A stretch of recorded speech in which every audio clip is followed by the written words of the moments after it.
నమస్కారం కృష్ణారావు గారు. నమస్కారం. రాజకీయం చేయడం అంటే ఇలాగే ఉంటుందా అనేది ఓ చిన్న ప్రశ్న నా మనసులో ఉదయించింది. మరి మన విజయసాయిరెడ్డి గారు ప్రెస్ స్టేట్మెంట్లో ఏమిటి తెలుగుదేశం వాళ్ళంతాను వాళ్ళ కులం వాళ్ళనే జేఈఓ కింద తెచ్చుకున్నారు, చైర్మన్ కింద కూడా వాళ్ళనే తెచ్చుకుంటున్నారు అని చెప్పేసి ఆయన కామెంట్ చేయడం, మరంటే అట్లాగా ఆయన కామెంట్ చేయడం అది మామూలుగా అందరికీ సబబు కాదని తెలిపిస్తుంది. ఎందుకంటే మనకి మరి జగన్మోహన్ రెడ్డి గారి రెజీమ్లో కూడాను వైఎస్ఆర్సీపీ దాంట్లో మరి వైవి సుబ్బారెడ్డి గారు 2 టర్మ్స్ చైర్మన్ కింద చేశారు. అట్లాగే మరి ఎడిషనల్ ఈఓ కింద ఫస్ట్ టైం ఎప్పుడు లేకుండా ఒక ఇది చేసి ధర్మారెడ్డి గారినేమో ఈఓగా కొనసాగించారు. మరి అట్లాగే నెక్స్ట్ సుబ్బారెడ్డి గారి తర్వాత నెక్స్ట్ ఆయన కూడాను కరుణాకర్ రెడ్డి గారు కూడా చైర్మన్ కింద వచ్చారు. సో ఇది మరి ఎవరు రూలింగ్లో వచ్చినప్పుడు వాళ్ళకి తెలిసిన వాళ్ళని సర్దుబాట్లు ఏర్పాట్లు చేయడం నేను చాలా సబబు. అంటే ఐడియల్గా ఉండి ఇదివరకు అంటే ధార్మిక వ్యవస్థ మీద నమ్మకం ఉండి చక్కగా పరిపాలనా దక్షత ఉండే వాళ్ళని చైర్మన్ కింద చేసేవాళ్ళు. కానీ ఏంటంటే నాకు ఊహ తెలిసినంత వరకు ఇదివరకు చైర్మన్ అనేవాళ్ళు పాలసీ డెసిషన్ మేకింగ్ దగ్గర బోర్డు మెంబర్స్ వాళ్ళకి ఉండి మరి అన్నారావు గారిని చూసాము, తర్వాత వచ్చిన ఒక 2-3. బట్ అప్పుడు ఈఓ యొక్క రోల్ చాలా ఎక్కువగా ఉండేది టీటీ అడ్మినిస్ట్రేషన్లో. ఇప్పుడు ఏంటంటే పొలిటికల్ అడ్మినిస్ట్రేషన్ కూడాను టీటీడీ దాంట్లో జోడించి అంటే వీళ్ళందరినీ ఆశావాసుల ఎవరినో అంటారు వాళ్ళందరినీ దాంట్లో అకామిడేట్ ఆశావాహులు వాళ్ళని అకామిడేట్ చేయడం జరుగుతుంది. అసలు విజయసాయి రెడ్డి గారు ఇచ్చిన స్టేట్మెంట్ మీద మీ యొక్క రెస్పాన్స్ ఏమిటి? అదే ఆంగ్లంలో సామెత ఉంది, pot calling the kettle black అని. అది పూర్తిగా ఈ విషయాల్లో వర్తిస్తుంది. ఇంకెవరైనా అంటే అది వేరే విషయం. విజయసాయి రెడ్డి గారు ఈ ఇష్యూ మీద మాట్లాడటం ఒకప్పుడు ఆలోచించుకొని మాట్లాడాలి. మన వెనక ఎటువంటి చరిత్ర ఉందో తెలిసిన తర్వాతనే కొన్ని విషయాల మీద కామెంట్ చేయాలి. అటువంటిది ఏమీ లేకుండా కామెంట్ చేస్తే బ్యాక్ క్లాష్ ఇప్పుడు ఎట్లా వచ్చిందో అట్లాగే మీరు చేసింది ఏంటి అని అడుగుతారు. ఇప్పుడు కాదు, ఎప్పుడైతే కరుణాకర్ రెడ్డి గారిని టీటీడీ చైర్మన్గా చేశారో అప్పుడు ఈ ఐవైఆర్ టాక్స్లోనే మనం టాక్ చేయటం జరిగింది. దాంట్లో యాక్చువల్గా ఆ రోజు నేను మెన్షన్ చేసింది ఏంటి అంటే చంద్రబాబు నాయుడు గారి టైంలో కొంత బ్యాలెన్సింగ్ అయినా ఉండేది. వాళ్ళకి ఇచ్చుకున్నా ఇంకోటికి ఇవ్వటం కొంత బ్యాలెన్సింగ్. ఇది బరితెగింపు విచ్చలవిడిగా ఉన్నది. కరుణాకర్ రెడ్డి, ధర్మారెడ్డి, మోహిత్ రెడ్డి, చెవిరెడ్డి, ఇంకో రెడ్డి అంతా తిరుపతి అంతా ఒక క్లిక్ చేతిలో పెట్టేశారని ఆ రోజు మనం వీడియో కూడా చేయటం జరిగింది. సో 5 ఏళ్ల వాళ్ళ పాలనలో ఎక్కడా కూడా ఒక బ్యాలెన్సింగ్కు ప్రయత్నమే చేయలేదు. మిగిలినది వదిలే, ఫేర్గా ఉండటం వదిలేసే, ఫేరు కూడా కాదు అసలు, మినిమం బ్యాలెన్సింగ్ కూడా లేకుండా 1 సైడెడ్గా పోస్టింగ్స్, విధానాలు ఎవ్రీథింగ్ నడిచాయి. ఈరోజు క్వశ్చన్ చేయడానికి నీకు మారల్ అథారిటీ ఎక్కడుంది? అది ఫస్ట్ పాయింట్.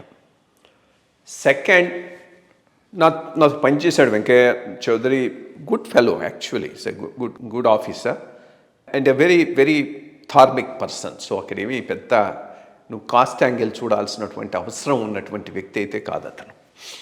అండ్ చక్కగానే చేశారు. ఛాయిస్ ఈవెన్ శ్యామలరావు ఛాయిస్ కూడా బాగుంది, టీటీడీ చైర్మన్ ఛాయిస్ కూడా బాగుంటుందని ఆశిద్దాం. దాంట్లో ఏమి పెద్దగా ఇది కావాల్సినటువంటి అవసరం లేదు.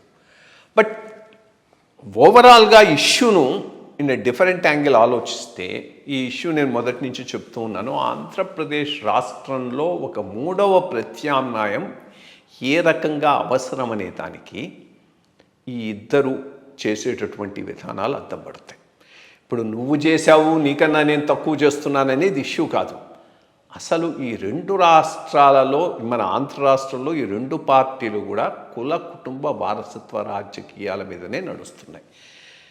చేంజ్ వచ్చినప్పుడు వైఎస్ఆర్సీపీ బెటర్గా ఉంటుందనుకుంటే లేదు. ఒక రాజశేఖర రెడ్డి గారి టైంలోనే ఆ బ్యాలెన్సింగ్ చాలా చక్కగా ఉంది, కానీ ఈయన విషయంలో అది లేనే లేదు. జగన్మోహన్ రెడ్డి గారి కన్నా ఎనీ డే చంద్రబాబు నాయుడు గారు బెటర్ అనిపించే రకంగా ఈయన అన్ని విషయాల్లోనూ చేశాడు, ఇంక్లూడింగ్ ఈ కులపరమైనటువంటి పోస్టింగ్ల విషయంలో. బట్ ఓవరాల్గా మూడో ప్రత్యామ్నాయం లేకపోవటం వలన ఏ రకంగా ఈ రెండు కులపరమైన పార్టీలు, కులాలకు సంబంధించినటువంటి వ్యక్తుల ప్రోత్సాహంతో రాష్ట్రాన్ని మీకున్నప్పుడు మీరు చేసుకోండి, మాకున్నప్పుడు మేము చేసుకుంటాం అన్నట్టు నడుపుతూ ఉన్నారు. చాలా చాలా అవాంఛనీయంగా రాష్ట్ర రాజకీయాలు, రాష్ట్ర పోస్టింగులు జరుగుతున్నాయనేది మాత్రం వాస్తవం. దాంట్లో ఏమీ డౌట్ లేదు. వీళ్ళు తక్కువ, వాళ్ళు ఎక్కువ, అంతేగాని జరగటం అయితే అట్లాగే జరుగుతుంది.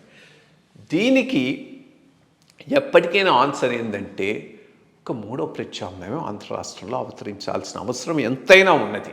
అన్ని వర్గాలకు ఒక వాయిస్ లాగా చక్కని అవకాశం పవన్ కళ్యాణ్ గారు పోగొట్టాడనేది చాలా బాధిస్తూ ఉంటుంది నాకు. ఎందుకంటే ఆయన ఇటు ఎలైన్ కాకుండా మూడో చేస్తుంటే గెలుస్తారు, గెలవటం కాదు. ఎప్పుడు రాజకీయాల్లో నీకు వెంటనే జరిగిపోవు, టైం పడుతుంది.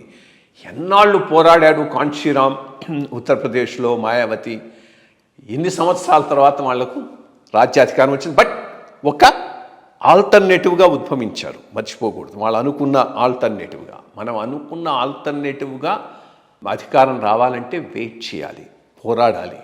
తొందరపడి కాంప్రమైజులు చేసుకుంటే ఇంకోళ్ళను బలపరిచిన వాళ్ళమే అవుతాం, కానీ మన బలాన్ని సరిగా వ్యక్తీకరించిన వాళ్ళం కాం. అదొక లాస్ట్ ఆపర్చునిటీ. మరి ఎప్పటికి వస్తుందో తెలియదు, కానీ ఆంధ్రప్రదేశ్లో ఈ మూడో ప్రత్యామ్నాయం అవసరం ఎంతైనా ఉందనేది ఇవన్నీ ఉదాహరణల కింద మనం చేసుకోవచ్చు.